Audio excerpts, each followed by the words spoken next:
Pero itong after Jinggoy, sinasabi na kay Bongo, palabas na yung ICC warrant. Tapos, plunder for campaign contribution na hindi naman to, na hindi nakinabang in the sense that hindi naman yumaman si Senator Marcoleta doon. So when I saw that spontaneously lumabas ang mga tao, I felt I owe it to them na the fight is not just in the Senate, it's in the hearts and minds. So pwedeng sa Facebook yan, pwedeng sa Instagram yan, pwedeng nasa ini-interview nyo, pwedeng nasa schools. And despite all of this, yung day-to-day problems, drugs, violence sa ating mga kabataan, tuloy-tuloy yun.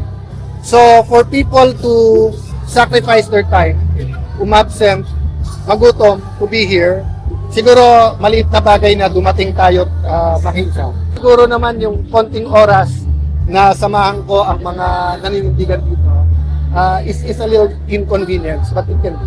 So pasensya na po yung mga natatraffic, but protests are meant to inconvenience para magising tayo sa nangyayari. Have you spoken to Senator Marcoleta? Pupunta Not yet. I haven't. Pero hanggang kailan daw po magtatagal itong Lahat kami no idea. So actually since this morning, two different channels, nagpapaabot ako until nung nagla-lunch ako, another common friend ang nagsabing, you're welcome to come. I think sumagot one si Senator Marcoleta na parang nagtanong yung isa kong friend,